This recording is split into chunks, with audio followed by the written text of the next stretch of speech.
Okay, as I mentioned again, I'm Jen Davey. I am supporting Fundraising Day Wisconsin. We are thrilled that you could be here virtually with us today.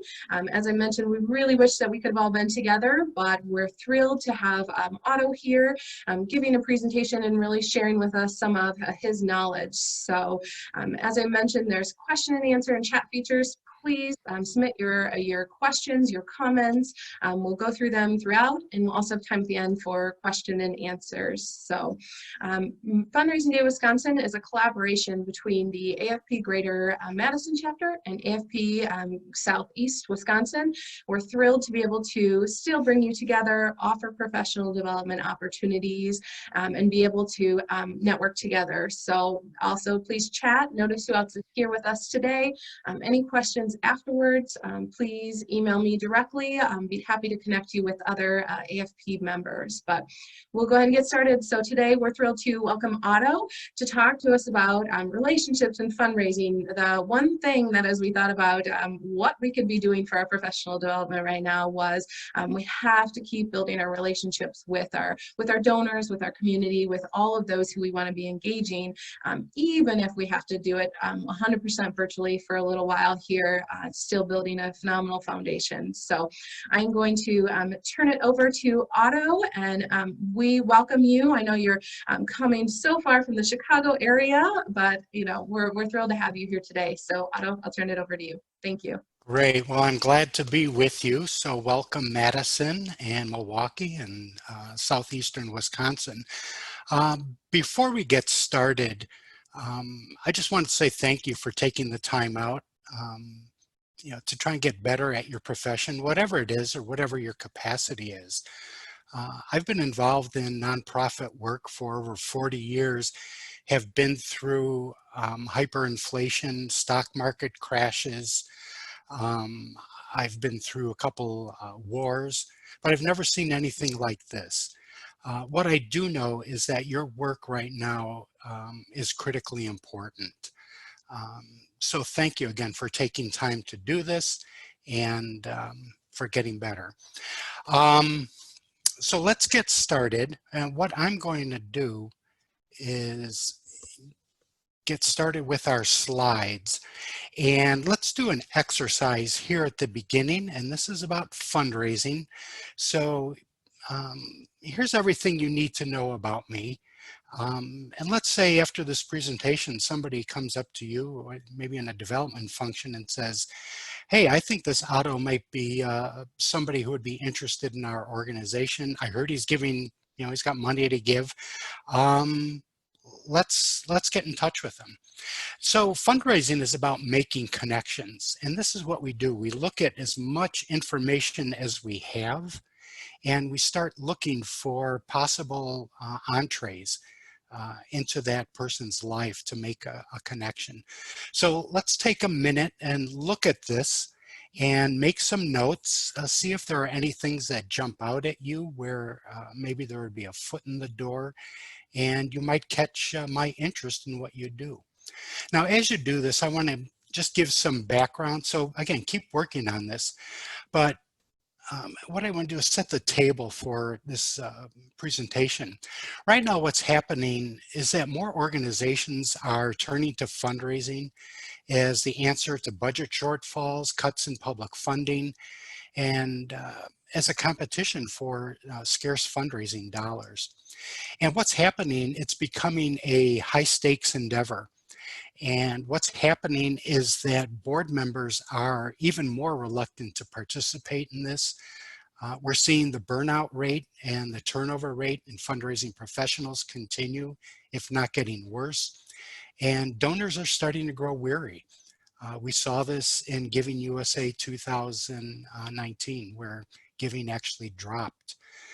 What's happening in this context is there's a digital generation of leaders who finds the allure of nearly instant and relatively easy fundraising success online. They find that hard to resist. So although a vibrant digital presence is essential today. And again, I want to make that point. This is not a critique or a criticism or an attack on social media technology. I acknowledge it's critically important today. The problem is we settle for so little when views, likes, shares, online friends, when that replaces the work of developing relationships that are done in person, over time, and around shared values. In fact, this work, the relational work of fundraising, instead of being an onerous task, really is the work that addresses those conditions I mentioned earlier. Uh, the relational work of fundraising, when it's done well, has the power to engage the hands and the hearts of board members in fundraising. It allows professionals to really flourish in their roles. And lastly, it's got the power to inspire generosity that is abundant, sustainable, and meaningful above all. Okay, so put your pens down or pencils, put your notes aside. We are going to come back to this. Um, okay, there we go. And again, I come today neither to praise or bury social media. It's an essential tool for us, but really that's all it is. It's a tool, it's nothing more, but it's a very powerful tool. And as we'll see, when we misuse them or when we fail to realize that these tools can only do so much, there are consequences. So our goal today is, within this digital age of diminishing humanity, we're going to revisit and reclaim the relational fundraising perspectives, strategies, and skills, and that's going to be our outline, to go from perspectives to strategies to very specific tasks or skills that make us distinctly human while inspiring abundant, sustainable, and meaningful philanthropy. But first, here are some definitions. When we talk about the digital age, what are we talking about? And this is the definition that I like best. I've been using it a while. It said it's our current time marked by the prolific use of technology in almost all aspects of life, such that a digital interaction is a defining characteristic of human activity. And the key there is that it's a defining characteristic, really, of who we are. And this is true for organizations and for individuals. We had 1,000 likes on our last post, or we had 50 people share. We've got 2,000 friends on Facebook. This becomes part of our identity, and it's not. It's out there somewhere in the cloud or in the ether world. It's important, it's essential, but we can't let it define who we are, because we are missing something. And when I talk about diminishing humanity within this context, what I find interesting, I've done this presentation a number of times, but this is the first time I've really done it in the heart of the pandemic. And life in the pandemic really has pulled back the curtain on technology's limitations and consequences. And, in fundraising, I think I learned this in grad school, is that when you're talking about the need or presenting a case, you want to make them bleed. You want the listener to really grasp what you're talking about. Years ago, I used to work for a residential treatment center in Chicago. And a month before I started, there was a boy, Dontrell Davis, 9 years old, who was shot through the head holding his mother's arms just feet from the front door of his school. That was the death that launched the Chicago Tribune to do a series, Killing Our Children, which they won the Pulitzer Prize for. And they agreed to never let another child's death go unreported, and they put it on the front page. Well, working for a children's home with Wards of the State, I never had to talk about the problem. People understood. And I think that's how we're becoming with social media and technology and life in the pandemic is, okay, we're Zoom meeting, we're on Facebook, we're tweeting, we're TikTok, but something's missing. Because what's happening is that loneliness is epidemic. This is not something new. You'll see back in 2000, Robert Putnam published Bowling Alone, and he was starting to focus our attention on this. But in the midst of the pandemic, this really has become epidemic. Empathy is also on the decline, and studies prove this. The problem with this really is at the heart of what we do in nonprofit work, and especially in fundraising, trying to build empathy between donors and constituents, ourselves and our clients. Um, Another casualty or consequence is that we're more distracted than ever because of social media, with less time and even patience for self-reflection. I read somewhere, and it's interesting, that a trip to the grocery store now, where we're on our cell phones reading, waiting in line, God forbid the cashier says, "Hey, good morning, how are you doing?" We now see that as an intrusion, or instead of a friendly act. And well, the problem with having less time for self-reflection, we're going to see this later, is that this is how we get to know ourselves. This is how we get to explore our values and what's meaningful in life, and how we're doing it living up to those values. So this is a very specific way that life in or life with social media is diminishing our humanity. And then finally, and again, I know it sounds like this is an attack, but it's not. This is our reality. We're dealing with less authenticity. And again, this is well documented as we project more and more of who we want to be, with less liking or with less being or even liking of who we really are, our authentic self. And again, this is true for organizations and for individuals. And there's a lesson to be learned here.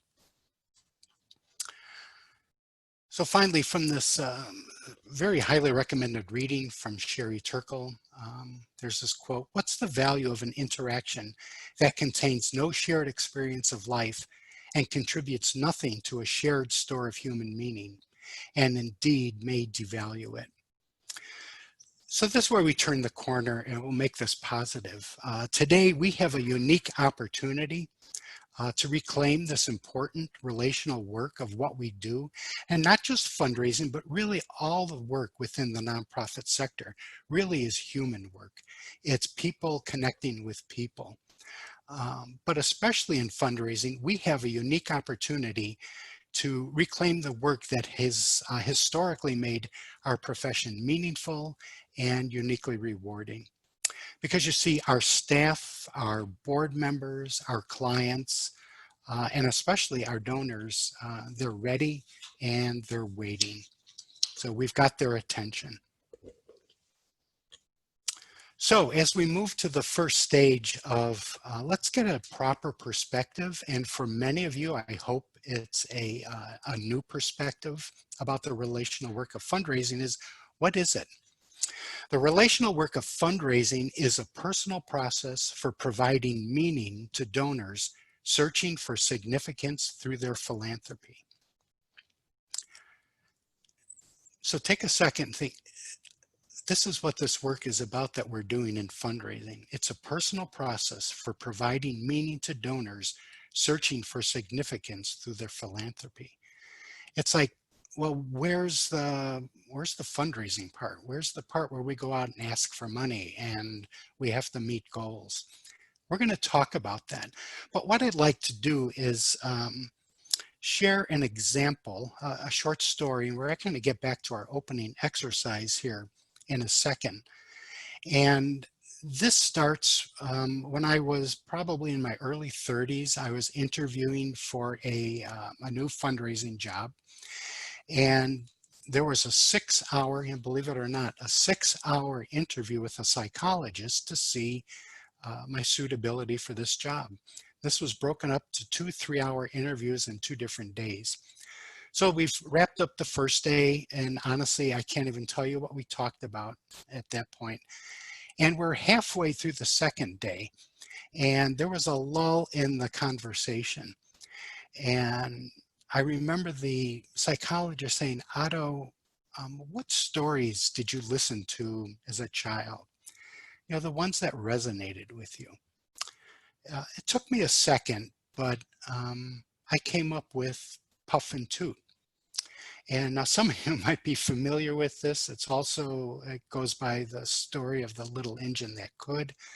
But Puff and Toot was an engine that pulled a train every day to take good things, toys, fun candy, things to eat, to children in another village or town.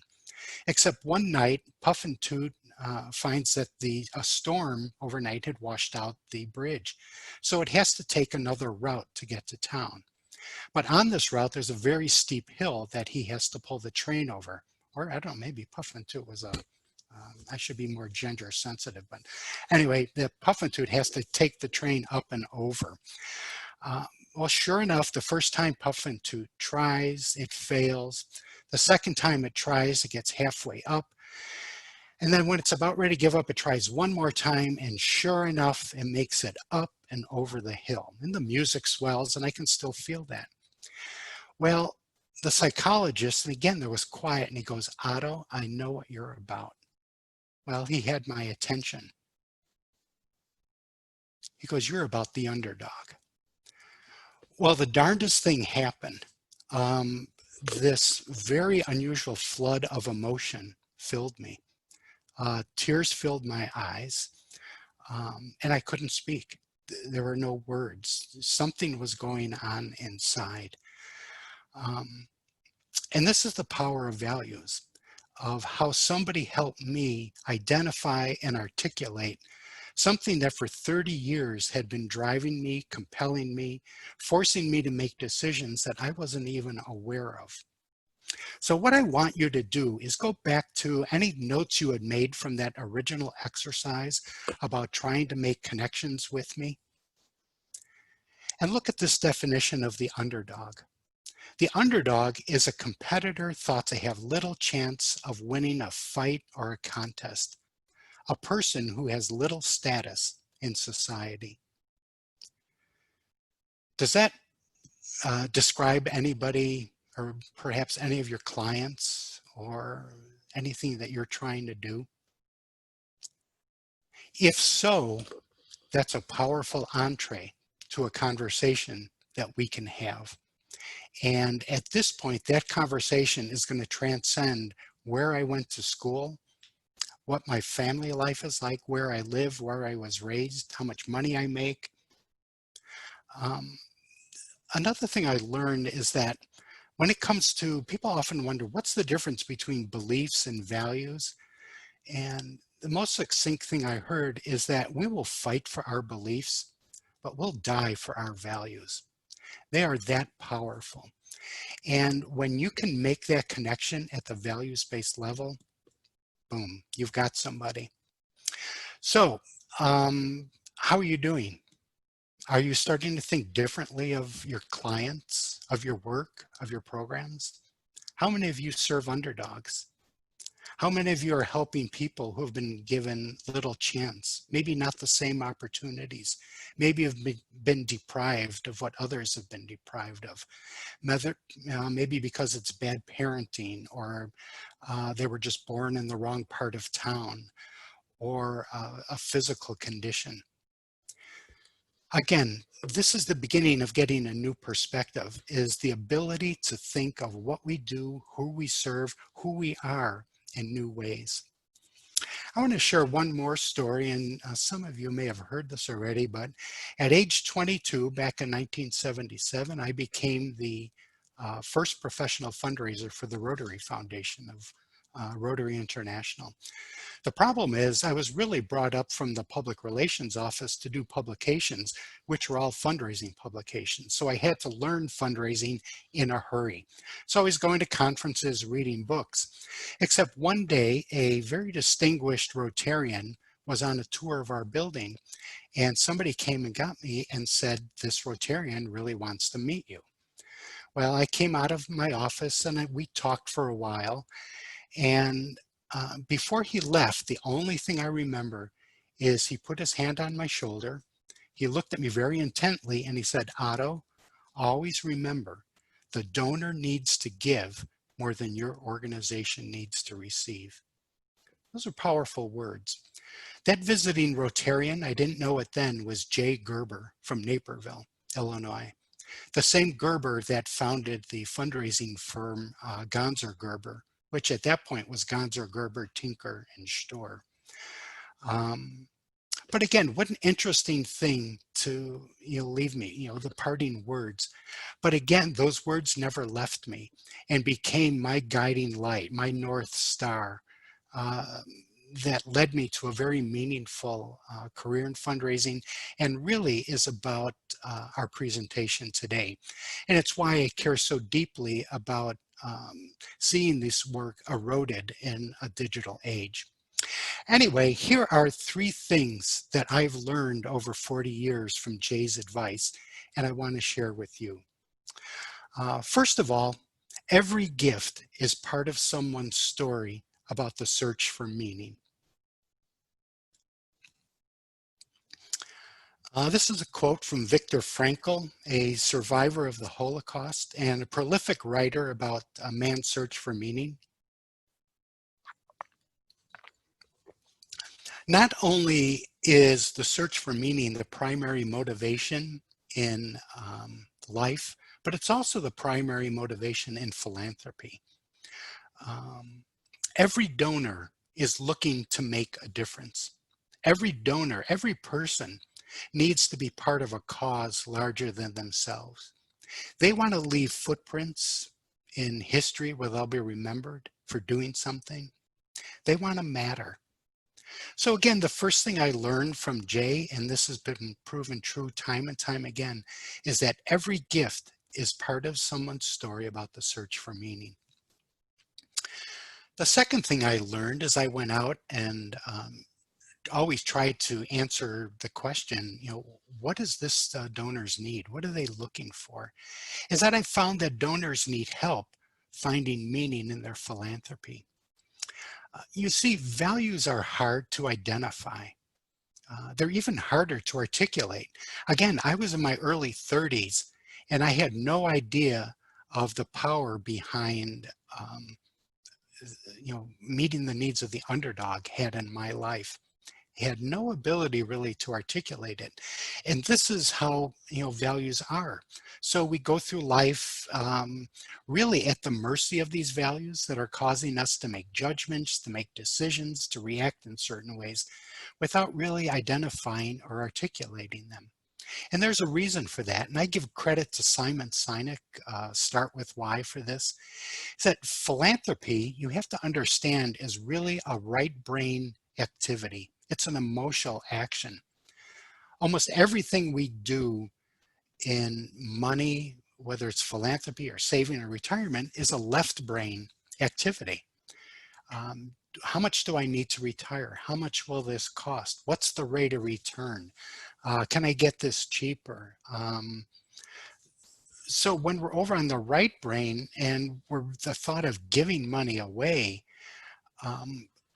that has to be an emotional decision, and it is. And just like with Puff and Toot, whether it's a toddler going up and dropping a quarter into the red Salvation Army kettle at Christmas time, and the cell phones are taking pictures and grandma and grandpa are back there and they're crying, or whether it's a millionaire, multimillionaire, giving money to have a building named after herself. This is an emotional action. It's not normal to give the money away. But the problem is, on the right brain, we don't have the same ability for language. We can't easily articulate why we got so emotional when our granddaughter went and put the quarter in the bucket, or what it means to see perhaps our parents' name up on the building. The thing is, we don't create meaning, we find it. And it has to be an intentional search. The thing is, it's often hard for us to do this on ourselves too. Yes, it needs self-reflection. We need to find ourselves, but we also need help doing it. And what I found over my career, and this is really the essence of the relational work of fundraising, is that exploring values, testing values, really happens in the safety of relationships where trust has been built and where we can dialogue, where we can push back, where we can ask questions and challenge people.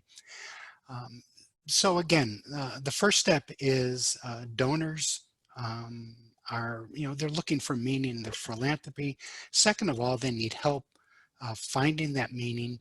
And then what I found out is that the relational work of fundraising, what Jay was trying to tell me, this is the work of how we help them find it. Uh, and what I mean by that is not only is it hard to identify and then articulate your values, the hardest thing is to live them out, is to consistently live a life according to your values. All we need to do is, whether it's downtown Chicago or any metropolis area, Milwaukee, walking down the street, and we know the problems with homelessness and mental illness and poverty. So as we pass people sleeping on the sidewalk or sitting in a doorway, we may give them $1. We may even go out and buy them a meal. But we wish we could do more. We pick up the newspaper and we read about another shooting. We read about how many children go to bed hungry. We read about the plight of the American farmer. And we just wish there was something we could do. Well, there is something we could do, and this again is getting at the heart of Jay's advice, is our organization's mission, our work, breathes life into our donors' values. It is a way for them to live out their values in a meaningful way. They don't have to think of new ways to address homelessness or to serve victims of domestic violence or children who are going to bed hungry. Perhaps it's one of our organizations that's doing that. We give them what they need, which is the opportunity to live a life of purpose and to find meaning by living out their values through our work. The neat thing about this, and this, perhaps if you take nothing from today's presentation, please take this. This is a power paradigm shift. And this is probably the #1 reason board members don't want to do fundraising. I don't want to go ask my people for money. I don't want to beg. Well, guess what? If we believe we have what they need, which is a way to find meaning in their life, to deal with that primary motivation, guess what? We're on a level playing field. In exchange for your money, what we give in return are not programs and services or a 20% increase in this or smiling pictures of them. In return, we give you meaning. We give you purpose, a life well lived. And I believe that with my whole heart, and I've seen that happen time and time again. Finally, this quote, artificial intelligence, and here you can interchange technology or whatever, can tell us your schedule, the literal content of your email, your preferences in film, TV, and food. It can even know what emotionally activates you because it may infer this from physiological markers. But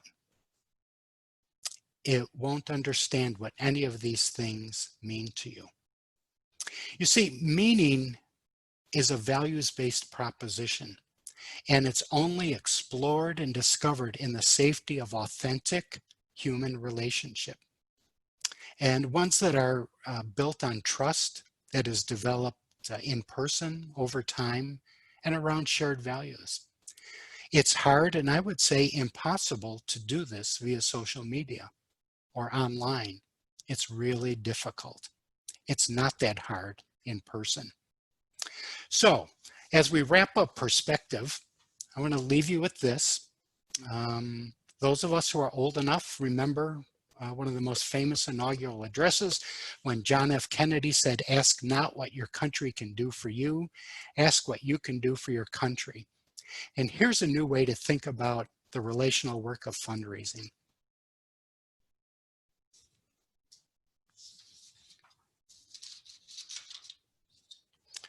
Let's move on to strategy.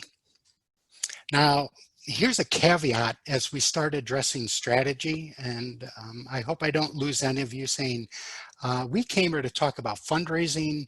Why are we talking about just a general organizational strategy? The reason is that the relational work of fundraising can only exist within a culture of philanthropy. And a culture of philanthropy can only exist when these conditions are met. When fundraising isn't always about the money. When fundraising is everyone's job. A sustainable organizational culture of philanthropy can only exist when curiosity, questions, and relationships are honored, and it's not about selling. And finally, when leaders cultivate a spirit of inquiry, where it's safe to not settle for easy answers, to be the squeaking wheel at a meeting, where it's safe to raise questions, where it's safe to challenge traditional and existing practices, and where it's okay to seek multiple perspectives. Now, what I'll say is as we get into these next slides about building an organizational culture of philanthropy, is that the steps that we're going to take are the exact same steps that we need to take building relationships with our donors. And here's what I mean by that. So the first step into creating a real culture of philanthropy, and I know this is still sort of a buzzword, and boy, I am hard pressed to really see organizations that have nailed this. Because as we know, cultures are living organisms and they take perpetual care and feeding. But these are very foundational things that we need to honor and guard. And the first thing is that we need to know our why, our authentic self. We need to know our values.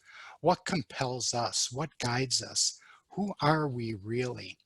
And where this all leads us is the goal is we want everybody in the organization, whether it's a board member, a staff member, a volunteer, even clients, to be conversant regarding a compelling, and I'll say values-based reason to give. And this transcends all the technical reasons about, well, we're the best at doing this and we had an increase in doing this. The compelling reason to give really is rooted in your authentic self. This is who we are. This is what we care about. This is what we're fighting for. And then we want you to come along. So again, how do we do this? And here's where I hope to make this practical, and you might want to jot some notes down. The first thing I like to do with boards is to go back in your history. And as you look at your history, how did the organization respond to previous challenges? And a year from now, 3 years from now, 5 years from now, 50 years from now, people may look back to your work today as a board member, as a staff member, and to see how did you respond? That more than anything will reveal your values. Were you generous? Did you pull back? Did you blow things up to try new things? Did you start serving different clients?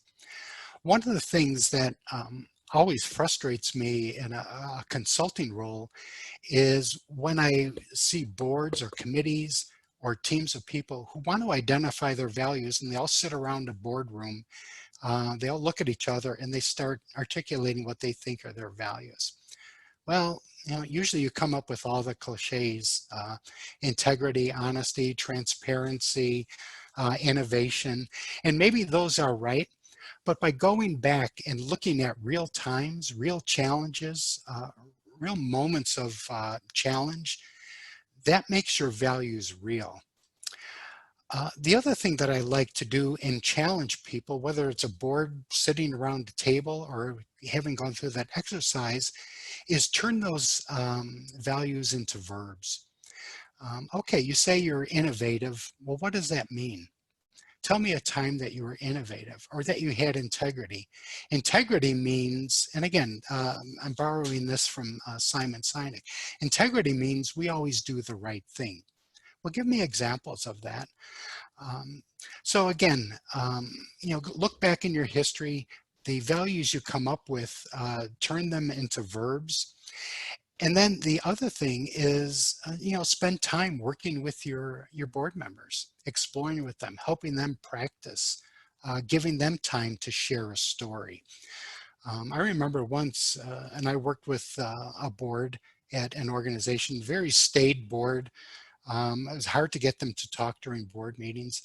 And we brought a consultant in for this very reason, to help them practice what they called an elevator speech, but really it was this an individual speech based on their values.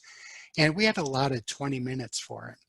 Well, by the time we paired them up to practice this, at the end of 20 minutes, they were going strong and actually went for another half hour. So again, it's an indication that this is meaningful work for them to get engaged in. So give your boards credit, help them practice. But once you start going down this path, you're going to see it becomes meaningful for them. Another comment I want to make as you're building this organizational culture of meaning is that make sure you're recruiting the right board members to be on your board. We're very good at identifying what board members do or what skills they can bring. But the very last step that I always encourage boards to consider is that make sure your board members believe what you believe.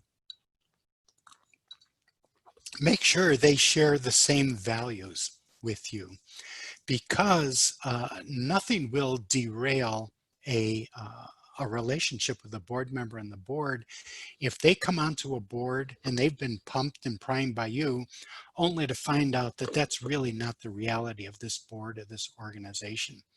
So once you find your authentic self, when you're recruiting board members, use that authentic selves to make sure that you're recruiting the authentic self of a board member. But more than what they do or the networking or whatever they can bring, that they believe what you believe. And then finally, and this is what I like to do at meetings or I do online, is encourage and provide time for board members and staff and provide resources for self-reflection. Maybe something thoughtful that you read or an online posting. Shoot an email or a message to your board and encourage them to do the same. But make sure that they reinforce key values and they're just not random thoughts for the day. So again, the first thing is to really get in touch with your why. And lastly, the reason this is so important is you want to take your authentic self to every donor relationship. And you don't want to be projecting, as we do in the social media age, this fake sense of who you are or what your organization is, because you want to make sure you get off on the right foot with an authentic relationship. The second thing on building a real culture of philanthropy is to always be moving from problem solving to real leadership. The problem is we often confuse leadership with problem solving. And this is where we get into the problem of the Lone Ranger, where the executive director comes in or the board chair comes in, and boy, they know just what to do to start increasing fundraising or to get more clients in or to increase the efficacy of a program, to increase marketing. And boom, they've got the problem solved. The problem is, and there will be a link on which we'll share with you at the end of this presentation, to a wonderful video by Marty Linsky from the Harvard School about adaptive leadership and the difference between addressing an opportunity or a problem as either an adaptive challenge or a technical problem. And that's what I mean by moving from problem solving to leadership, is having the confidence to go into situations and circumstances, even if we have to create them ourselves, where there's uncertainty, and we bring more questions than answers. And and as I said, these are the same steps that we follow in building a relationship. Is if we can do anything when we engage or start a new relationship with a donor, is to bring those questions. And the best question is, what is it I don't know about this donor? What is it we as a board don't know about this problem? And that really is the start of adaptive leadership. And then once you get here, is to really encourage and then lead from this position of uncertainty. But the key thing is, don't let anybody become the problem solver. Use uncertainty or the unknown to your advantage. Because what boards are used to doing, what they think they're there to do, is to hurry up and solve problems. They're not. They are there to really address systematic things that are contributing or creating those problems. And that often leads to opportunities and change that we never knew were there. So what can we do in a practical way? If you're a board chair, if you're an executive director, is make sure you're raising the right questions at meetings or in your communications. And again, not painting yourself or your committee or your staff as the problem solvers. And again, if you want, a good example is, what is it we don't know about? Take say you're a feeding program. Is, if we weren't a feeding program, if this got shut down, what could we be instead? Or what is it we don't know about what our clients are doing with this food that they take back? Is there something more that they need? And it forces you to go in any situation from knowing the answer to asking questions and looking for things that not normally would come to our attention. And then finally, as far as you move from problem solving to leadership, is this opens this up to become a team effort. So always use a team approach when you're looking for information through questioning. Get as many eyes and ears out into the community, whether it's a donor that you're trying to get to learn more about a new geographic area or a new social problem you're trying to address. Get as many people out there asking questions and not racing to answers. And then finally, in this three-step process, is to make sense of the information or the data or the knowledge that you collect, and to start generating possibilities from that. And you might recognize this. This is really the generative work of boards. There's the fiduciary, there's the strategic, and then this is the little known and little practice, the generative. Say, okay, we've accumulated all this. Now what do we do with it? What are possibilities? And again, this applies to whether we're working on a donor relationship or a board or an issue that the board is addressing. So as you pull together maybe a task force or a work group, they're the ones who we've already addressed the what is it we don't know about. Well, now we know about, now the question is, what if? And we start looking at possibilities. Okay, based on what we learned from our people, what if we did this? Based on this donor that we thought we were going to be recruiting for a athletic scholarship, what if we did this? And now we're starting to answer that question from information that we have received from outside the organization that came from these relational visits. And again, donors will surprise us. Clients will surprise us by what they tell us.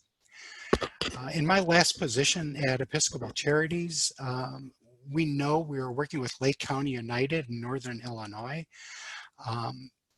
we know we wanted to be involved in the Waukegan community. It's a area where the local police were in charge, where they had the same enforcement capability as ICE. And we know that undocumented people were being pulled over for broken taillights or a traffic violation or whatever. And if they couldn't provide documentation, deportation was often started that afternoon. They never returned home. So we wanted to do something about the condition in Waukegan, the college. Worked with Lake County United that conducted 5,000 relational meetings in the community. And you know what we learned? The number one issue that these people were concerned with was not safety or immigration, it was education. Their students were not being given the same opportunities for college at the high school or even beginning in grade school as other students. Well, what came out of that after a couple, and I should say, thinking of the generative stage, we started with a what if? What if we started a charter school? Well, that ran into trouble with the unions. Then we did, well, what if we partnered with a local vocational high school? That didn't work out. Finally, we started an after-school comprehensive tutoring program and support program for families.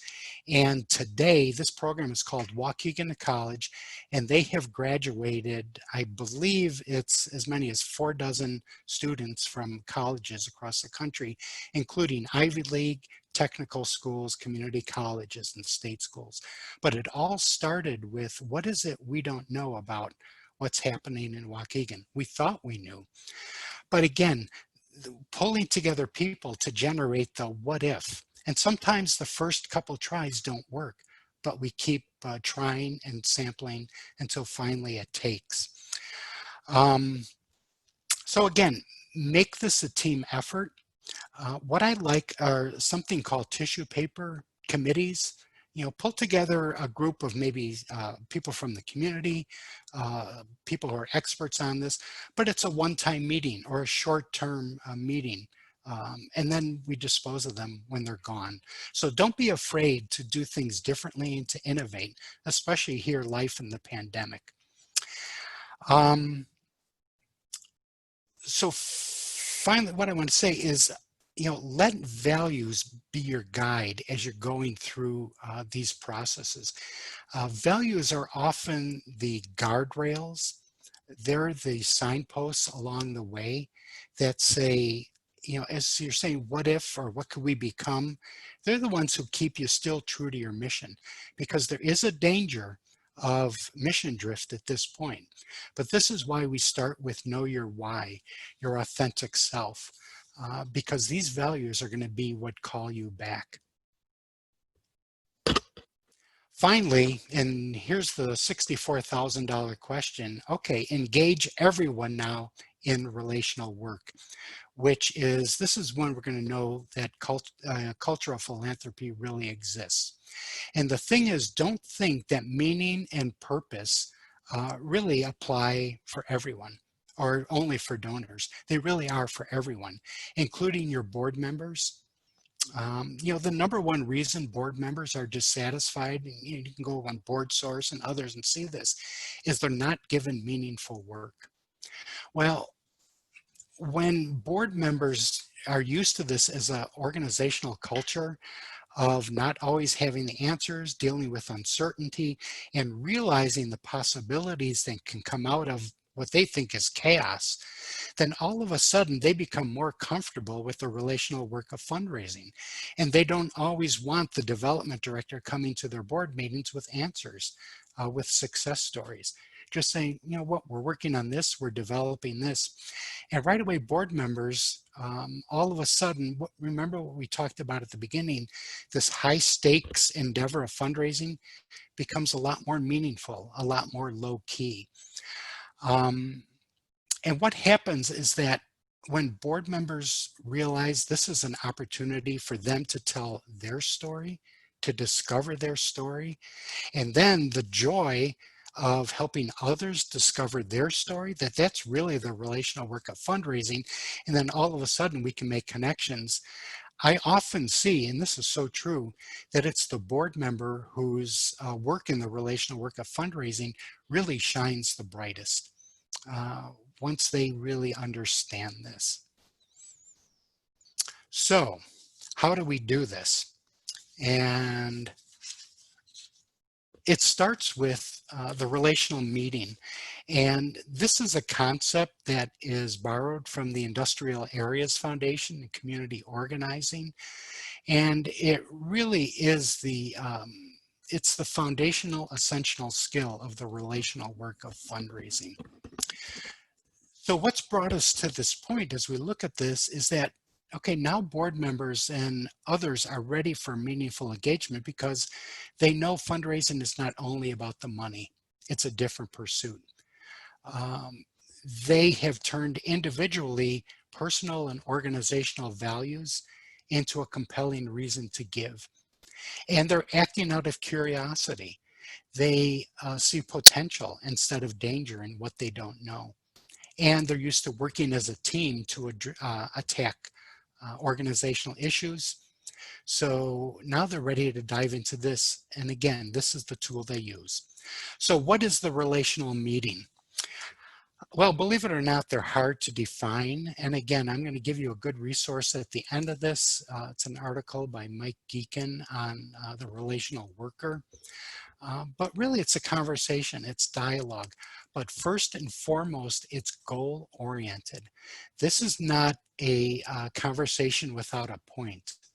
This is a conversation that is taking the goal for the relational work of meeting, which is helping them find meaning in their philanthropy. So we want to know everything about them, but we want to be engaged in meaningful dialogue that gets them to the very essence of who they are, what their essential self is.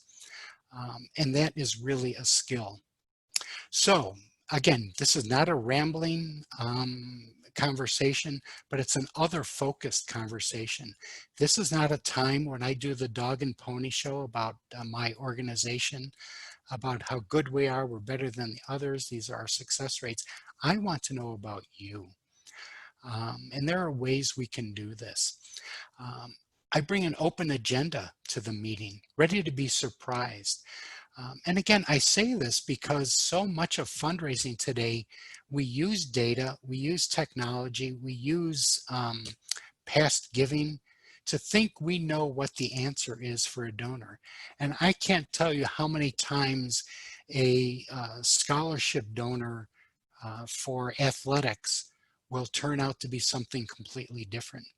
Once we find out those values, once they have their puff and toot moment, and once they do, powerful stuff happens. But again, I don't bring agendas to the meeting. They're experience based. As I'm talking to donors, getting to know them, I want to know about their life experiences. What was it like growing up in Milwaukee back then? What was life like on the farm? Um, wow, when you were, serving over in Vietnam, tell me more about that. What was that difficult? What were the challenges that need to be overcome? And what this leads to is that it really honors personal storytelling and the power of storytelling. I mean, it's no accident that the psychologist unlocked for me values with the power of story. And once you can get donors and others to start telling you stories, you've really got them, and they're going to give you great information. I remember there was one visit that I remember hearing, going back to the Waukegan to college story, where one woman told, well, actually, she brought her daughter with, a fifth grader, who earlier that day was literally told by a teacher that you don't even think about college. It's not for you. Again, this was a person of color, undocumented. You just, go through school, graduate, and you get a job here, and you should be happy. And to sit there and to hear that story told with such emotion, again, them having a hard time articulating it, seeing tears well up, having them struggle for words, now we're on to something. Um, And we follow that up with questions, with even more questions. And this is my advice as you get into these meetings. And this is where you need training, and we'll talk about this in a second, is that when your conversations get hard, keep going. Don't run from that, because as it was with me, it can get uncomfortable when you've got somebody, especially sitting with them, and they start crying or they can't find the words. It seems uncomfortable.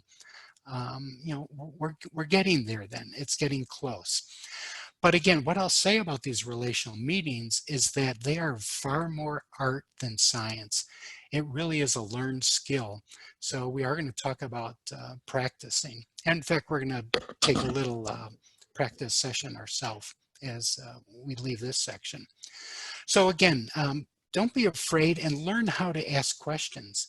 When they share that story about when I was told as a fifth grader that I'm not as good as these other people and I shouldn't care, you say, well, what did that feel like? How did that make you feel? What did you wish you could do then? All of a sudden, we're getting close and we're starting, we can take notes. Usually I don't write notes during these meetings, but when I get back in the car, I scribble like crazy. I get down everything that I can remember. But again, the power of questions. These meetings are also affirming for people.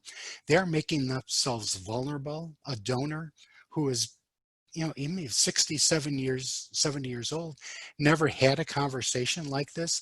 And they start talking about broken relationships, disappointments, achievements, accomplishments. You can affirm them with, wow, that must have been a great feeling. Or congratulations, you must have been so proud. Again, how did that feel? So again, it can also be affirming to them that I'm glad I shared this, and that as I became vulnerable, I was treated with respect and dignity. And finally, use these meetings to be creative, to start exploring with your donors some fun questions. And we're going to get into one of these in a second. One of these that I like to use is, we're often given the question in job interviews about where do you want to be in 5 years from now? And you can write down your answer. The question I like to use is, who do you want to be 5 years from now? It's a more values-based approach. And it's fun to watch them take time and scribble down. And we talk about this. And then we get into the, well, how did you answer that? I'm curious about, this thing you said. Tell me more about that. Again, you see all these things being put into play in the relational meeting. Far different than what we're often trained is the typical fundraising meeting, where our goal becomes getting the gift. And there's time for that. And that's point 9 here, actually. Our goal is, I want to help you find what's meaningful in your life because I think I can help you meet that need. So part 9 of the relational meeting, or number 9, is I just want to re-emphasize this work, this relational meeting, the whole concept of relational work of fundraising is part of a comprehensive development program in which social media, technology, data, databases, giving patterns all play a critical role. The problem is we are losing the ability and even the desire for the relational work of fundraising. And again, this is the work that really brings in our board. It creates this culture where we love doing this work. And again, I can't emphasize enough that I'm not downplaying social media technology, but we have got to fight jealously to keep this relational work. So what do we do to keep this going?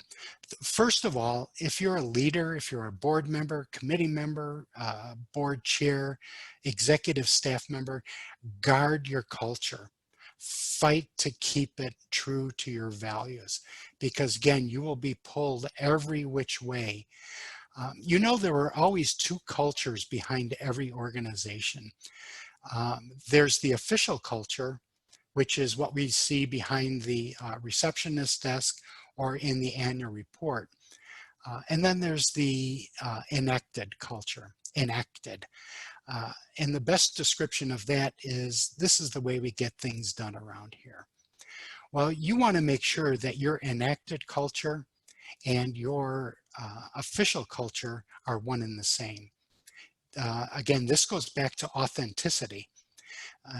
Donors will see through that.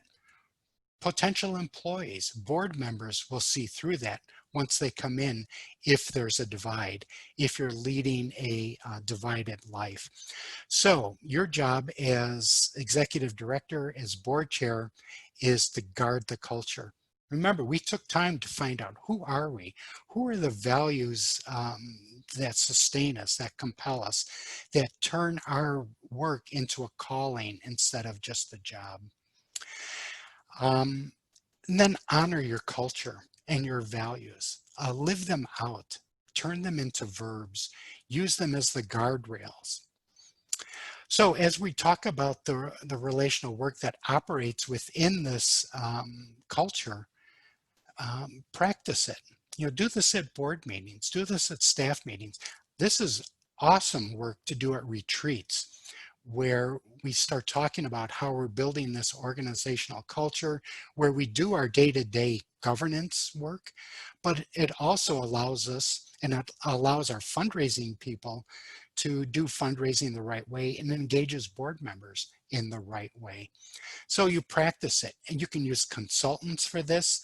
There are many online resources, some of which we'll share at the end. Do independent study. Harvard Business Review is writing a lot on values-based leadership over the past year especially. And then provide opportunities for people to practice this. So talking about practicing this, let's see what this would be like, and pretend you're a donor and I'm visiting with you, and we get to this creative part of the meeting, and I share this question with you.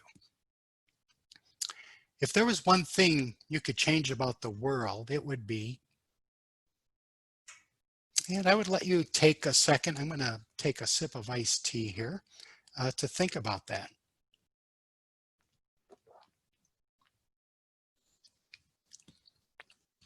Then after they write down their answers, there's another question I'd like to ask you. If there was one thing you could change about yourself, it would be. Again, I give them a few seconds. I'll give you time to think about it. Hopefully you're not looking at your cell phones to check on email. Remember, self-reflection is it's a scarce commodity today. Those technology is always calling us. Okay, so you've got your answers. And a lot of times we would settle for these and start having conversations.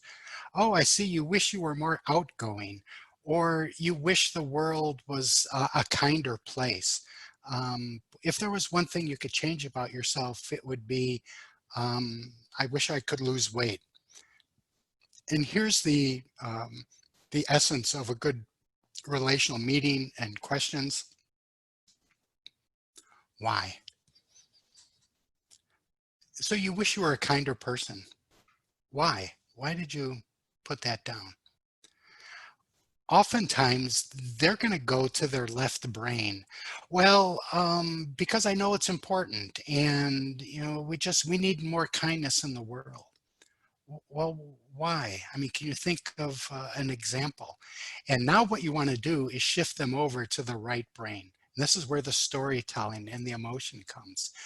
Well, kindness. Yeah, well, there was this time, when I saw something happen on the street, and I just wish I would have stepped in.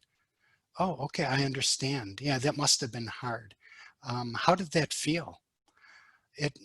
I think you're starting to get the sense of where this goes.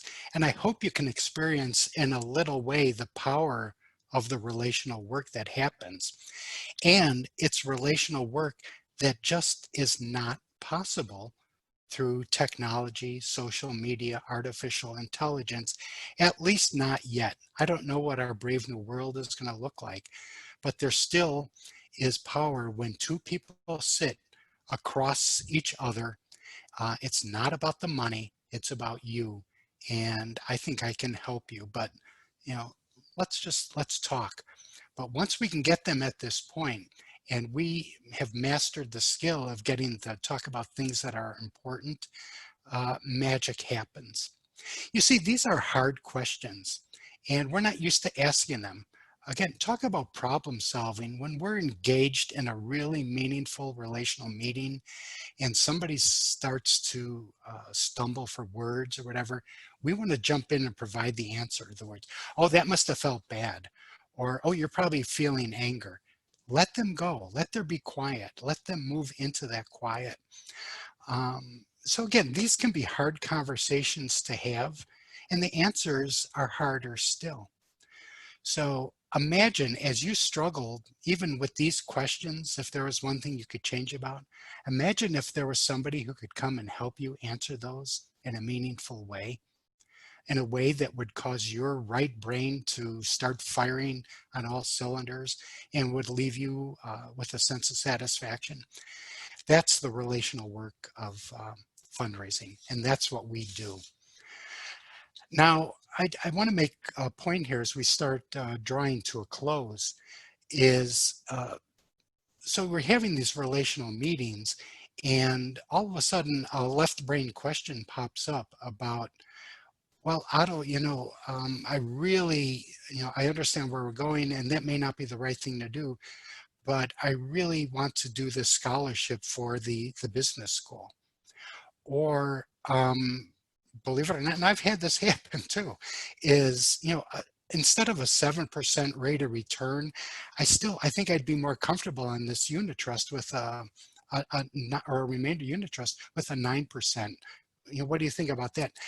This is where once you have built this relationship of trust and openness, say, you know what, that's fine.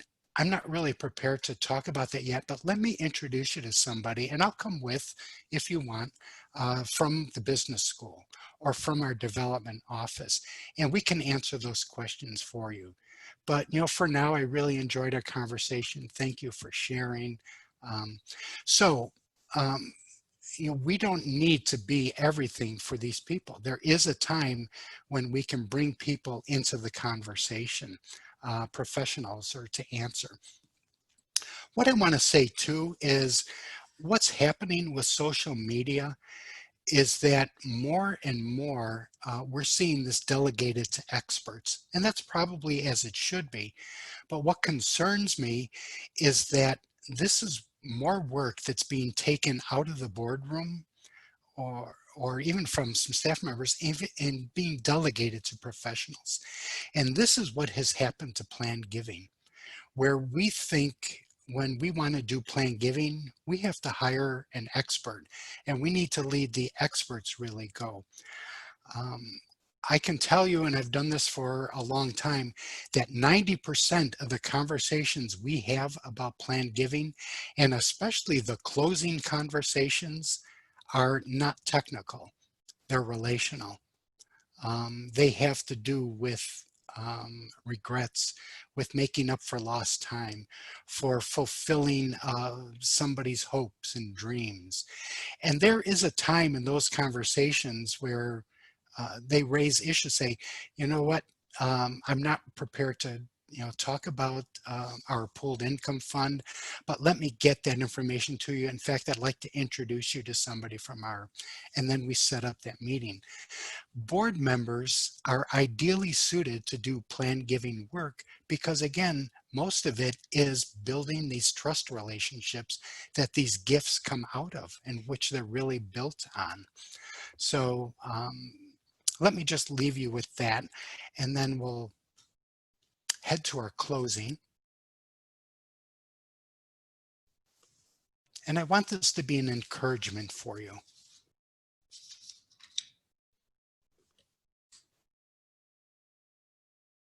We do have time to make the corrections.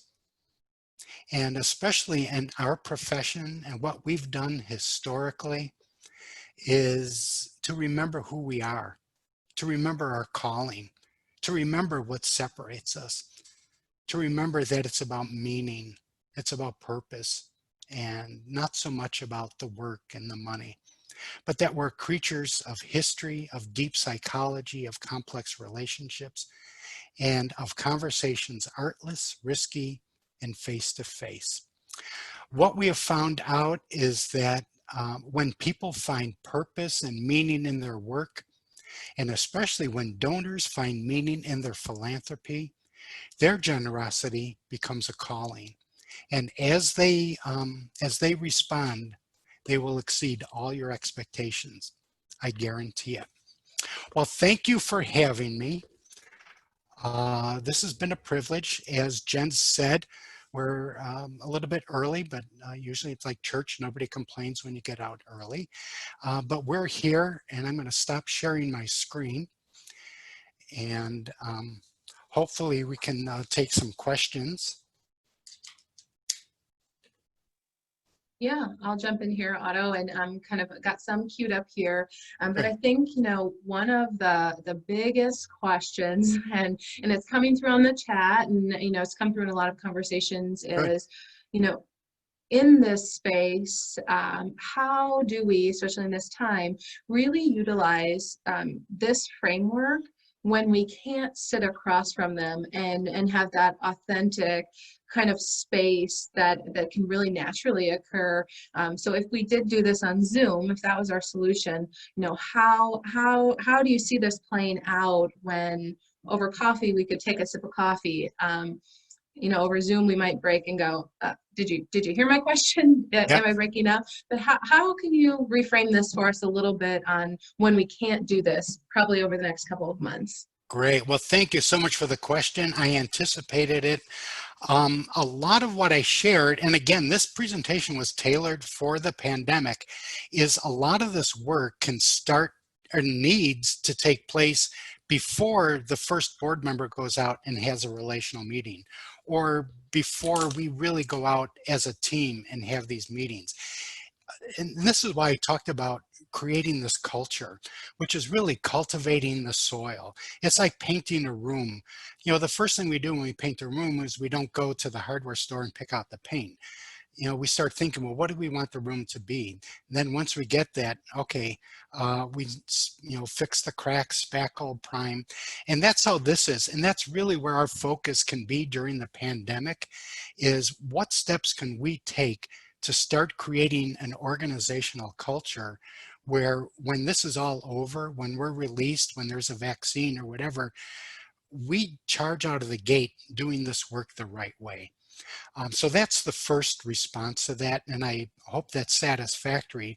But let's start working at those things about building a culture where we're okay with uncertainty, where maybe our first Zoom board meeting, we use it to start exploring questions. What is it we don't know? So yeah, I think I'll leave it at, there's a lot of work that we can do up to this point. And we can do a lot of this via Zoom. Via meetings, start exploring this.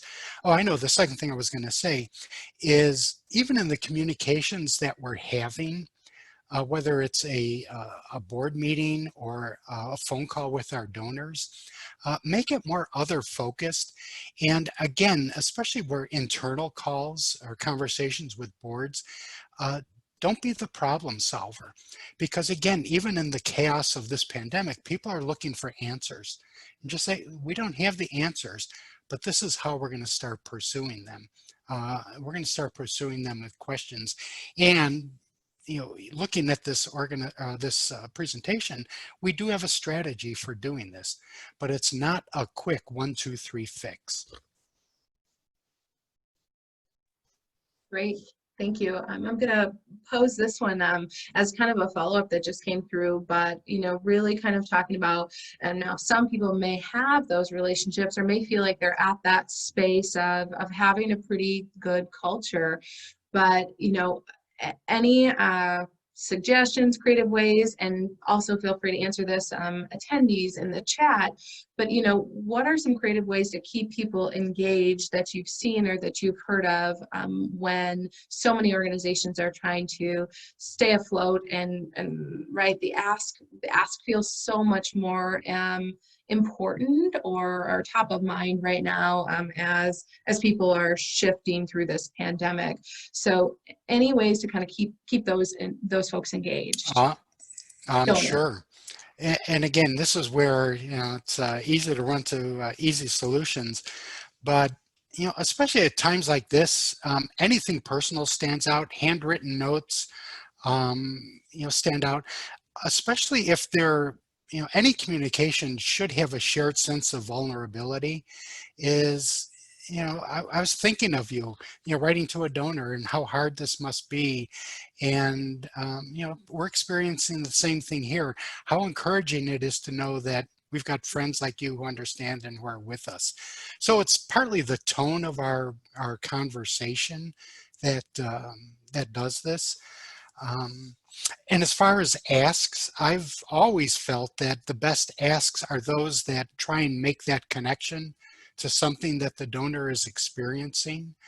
Um, start off to try and draw them in that way.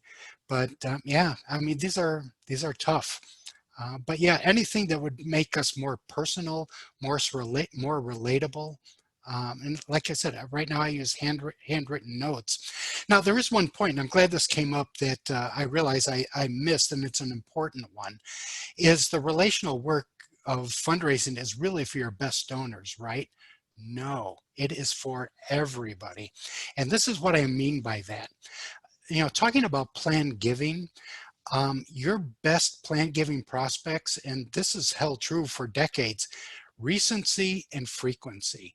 So I've got the donor gives me $5,000 every couple of years, and I've got the donor who gives me $50 every single month for as far back as our database goes. That $50 donor, I want to have relational meetings with, conversations. I want to know what's happening.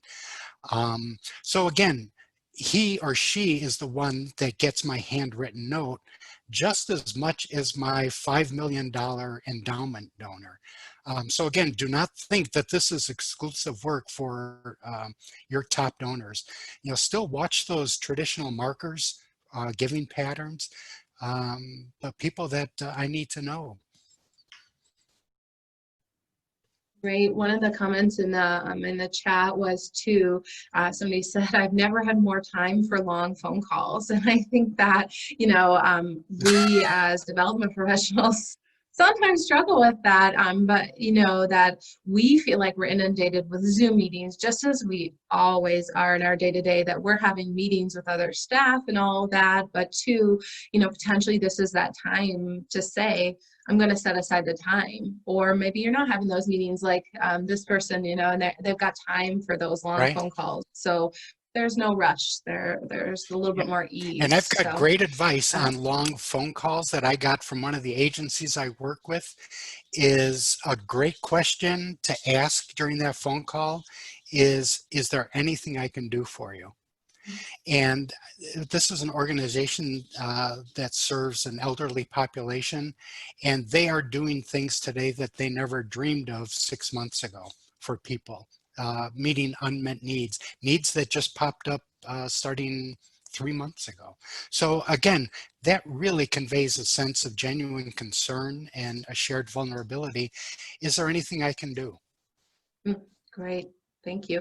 I'm going to shift a little bit to a question and then go back to another one, but someone posed this question. Any tips for how to build an internal culture of philanthropy for those of us who work for an organization where, quote, frontline staff are still working in the office to provide for clients, but development and admin are working remotely for this foreseeable future, so that we can increase the number of clients in the building? So for this person, it's creating the divide and lack of understanding than we already experienced when we were physically working together. So that kind of, you brought up bringing in other staff members, and this attendee kind of has an organization where there's a divide with maybe what admin development do and what frontline staff do. So Okay. how I'm bridging that internally. And again, I'll make sure that I add this resource too. But this is a great, and again, from what I know, I'm going to offer this advice. This is a great time to consider the difference between an adaptive challenge and a technical problem. Is okay, we've got this divide. The first thing is, what is it we don't know about this? What are we missing? So you go, approaching this with questions, and we start asking people. Talk to people, the frontline staff, talk to the development staff, talk to board members. What's going on here? So first of all, you're admitting that there's a problem. You're saying we don't have a solution to this, but we want to hear what your thoughts are, your opinions are. And out of this, and so now we're putting into practice what we just went through. Out of this, we start doing generative work. Well, okay, based on what we learned, what are the possibilities? How can we overcome this or deal with it? And there are situations where sometimes you can't, but I have a feeling this would be a tailor-made time to address this as an adaptive challenge and see what we can learn and how we can adapt to it and change. Great, thanks. I'm going to jump to another question that kind of came up as you were talking about, again, that creating the culture of philanthropy and knowing your why. Attendee asked, can your own values get in the way of helping donors realize their values? And how do you mitigate that? Great question. Your donors should, or your values should not get in the way. They should be in sync. And I don't say you both have to, if you list 5 values, that they all have to be together, but they shouldn't conflict with each other, especially organizational values. But again, if there's personal values that you're out of sync with, whether organizationally or with donors, that should be addressed because, then you're bringing somebody different to this relationship. But we're assuming that in the ideal world, your donors' values, your organizational values, and your values are in sync, or at least they're not conflicting. Now, when you're faced with donors whose values are in conflict, and this is where we get into mission drift, depending on the size of the gift, there can be the temptation to say, well, in this one case, maybe we can do this. And, you don't want to go there. But again, to address that question, your values and the donor values ideally should at least be complementary or compatible, and definitely should not be in conflict. And if they are, you need to address that and see if you're the problem. Great, thank you. We've gotten some questions kind of on the, now what if there is a donor that you don't have a relationship with, and obviously we're in this time of the digital age that we need to be utilizing that. Any advice on how to develop a relationship in this digital time period? Well, that's a good question. Well, certainly you would avail yourself of any social media things that they might be have accessible to, Facebook or Twitter, maybe follow them. But again, to look for an entree. And again, this is where that very first slide of all my data showed up, is to maybe look for somebody who can open a door for you and say, I just want you to have a conversation with somebody. But again, this is tricky. And what I have to say too is we're in uncharted territory, and I don't have an easy answer for that. Because again, we're limited as far as physical contact, although it is getting a little better. But yeah, I would just avail myself of that, and whatever communication, and maybe it's a letter from that intermediary saying, when this is all over, I really would like to, get us together. And again, this gives me the chance to say too, that if you do get an intermediary, say you identify somebody, in my case, who went to Northwestern or who goes to the same church or has the same hobbies, is maybe they can be the contact. Maybe they can write the letter. Maybe they can call and say, again, when this is over, I really want you to meet Jen. or really want you to learn more about this work that I care so deeply about and that I've been involved in. So again, I think the last thing I'll say about this is always be ready to share our story. And again, not a story about what the organization does, but why they do it and why I'm involved. People are hungry for that today. We're so caught up in this, broadcast yourself on YouTube and social media. We want to hear stories of authenticity. Um, Yeah, great points. I'll add a little bit of, too, in my experience recently, some communication is better than no communication. And just thinking, I know we often as professionals feel like we're inundated with conversations and we talk to everybody and we're doing all this. How could anybody not hear us? But there are people who are not hearing, maybe aren't seeing us on social media, we haven't connected with. So, even just a phone call with a message is really important. So really kind of touching base with people, because some communication is better than no communication, as you don't want to leave that memory with your donors or potential donors. and one thing I'll add to that too is fake communication or bad communication is worse than no communication. So yeah, just be careful. If you don't know the people, walk carefully at the beginning. And, nothing can be worse than pretending to be somebody's friend or to know them because you've got inside information about something that you think they care about. Boy, that'll blow up your relationship before it ever gets started. Great point. Great point. Another question came through of, do you think phone calls can work for these relational meetings? So I think we've mentioned kind of Zoom or in person, but if that's not a comfort level, I mean, do you feel like the phone call, you can have all this over phone? I'm so glad somebody asked that. Puff and Toot, the story I shared earlier, the 6-hour psychologist interview, that was a phone call. Those were 2 3-hour phone conversations. So absolutely they can, especially with people you know. And it goes back to that, the slide about what are these relational meetings like? If these are other people focused, if, hi, this is Otto, I'm calling from, the ABC school, just calling to check up on you, see how you're doing. You wanted to say thanks, I saw we got another gift in, but I'm curious how you're doing. Is there anything we can do for you? People are starved for that. I've seen that over and over again, and especially in my work today. But yes, the phone, it can work. Wonderful, wonderful. Thanks. Nancy, somebody, an attendee submitted another kind of just a comment was really, that when she's utilizing Zoom in the meeting format, maybe with multiple attendees, as a professional, she's kind of looking and seeing who else is attending. And if she sees somebody who maybe she does want to connect with, that can be an open door that, she can say, follow up and say, hey, I noticed we were both on this event, this meeting, and following up. So I think that's a great idea, that could be an open door in this time, because you both were experiencing the same thing, even if you were apart. That's right. And again, not to put too fine of a point on this, I don't want to belabor this, but the conversation would be, hey, whatever, Susan or John, I saw you were on the meeting. I was really encouraged by that. How do you think it went?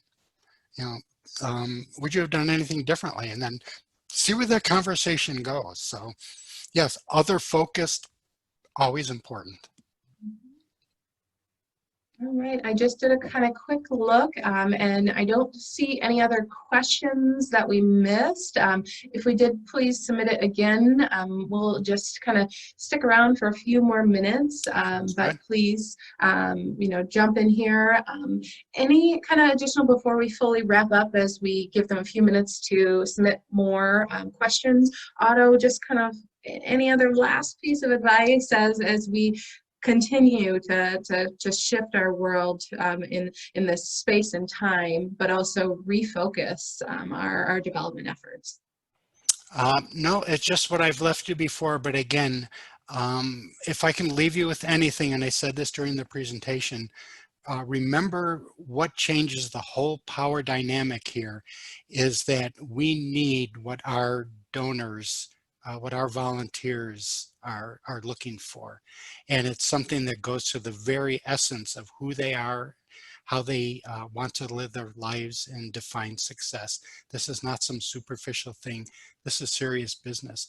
And that should get us all catapulted off the couch and into the work of relational fundraising 100%, whether you're a board member, staff member, or a professional fundraiser.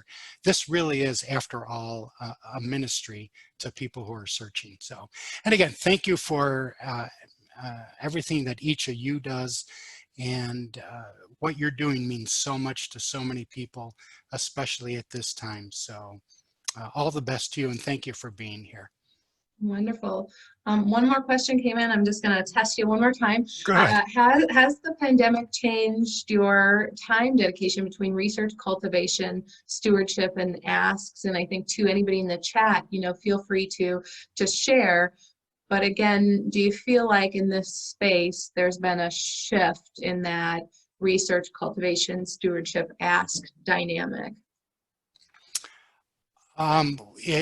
Absolutely, definitely. And what I'm finding is, and again, I think that this is part of the inspiration behind today's program, is that boards and development people, we're spending far more time on looking at how we're adapting. Are we doing the right thing? What is it we don't know? How have our clients' needs changed? What can we be doing differently for them? We didn't talk, our board meetings used to be very rote. We the same agenda every time, the same reports with an occasional report from staff or a client. What I'm seeing is that is all out the window, and that's a great thing, is that we're all much more open to looking at who we are, being open to change, and to finding out what it is we don't know, and then acting on that. And that's all a good thing. So yeah, great question, great point. One more, when people ask, what can I do? When people ask me, what can I do for you? I never know what to say. What does Otto hear from donors when he asks that question? And what do donors want from us other than updates on what we're doing? You would be surprised. When you ask that question, is there anything I can do for you? There might be a resource that you can connect them with. We would get this a lot. Maybe it's a resource to help with parenting. And, we're seeing this a lot with full-time working parents who are now dealing with kids who are staying home. Maybe there's some sites you know of. And the thing is, as you're contacting your donors or constituents and you start hearing the same responses to that question, start developing a response of your own, saying, what, we've heard that from others. Here are some things that we've heard. Some might say, gosh, we want you to come and visit. We're just lonely. Sometimes you can't respond, but you can give words of encouragement on there. So again, again, this is part of, don't be afraid of asking questions and hearing the answers. You'll be surprised at how often what they want is something you can help with. And sometimes you can't. And this also, I'm glad you asked this because, thinking back to the relational meeting, talking about what is it, I can do for you. This often is how relational meetings end up, which is why you often don't bring in the fundraising person if you're a board member. If you get them to the right point, the donor to the right point in the conversation, they've identified their values, the beliefs, they know that your organization is helping them live it out, you never have to ask. They will ask you, Otto, what is it I can do? And then you can say, well, let's talk about it. Maybe it is a gift to the scholarship fund. Maybe it is this. But that really is the ultimate goal of these relational meetings, is when they're asking you, boy, Otto, this is great. What can I do? And no need to ask at that point. But to get back to that question, yeah, I wouldn't be afraid. I'd keep asking. And when you can, respond the way you can, but do keep track and see of, maybe there's something common that's happening, and maybe it's a new program opportunity for your organization. Again, don't be afraid of that. Wonderful, wonderful. Well, I think, we're coming up just on 1:15, which is when we said we would end. And it looks like we've answered all the questions. So I'll go ahead and wrap it up. On behalf of Fundraising Day Wisconsin, our two local chapters here in Madison and Milwaukee. If you joined from outside of the area, thank you all for spending time with us, hearing about all of this work. There's always more work to do, and we appreciate Otto's insight into really kind of continuing on this path. I think getting back to what we all believe in and maybe we're distracted by, so we can kind of come back to these relationships and keep things moving forward. So on behalf of all of us, thank you. I know local AFP chapters are going to continue offering programs online for as long as we need to, and in person as soon as we are able. So please continue to engage. If you need more engagement, feel free to reach out to myself or either of the chapters. Let us know what you need, how we can help you. We're happy to continue to do that and connect you. So we'll ask you what can we do for you, and please let us know. So my sincerest thanks to Otto for joining us today. And we will kind of end it here. Thank you so much, and we'll have a great day, and thanks for joining us. Great, thank you.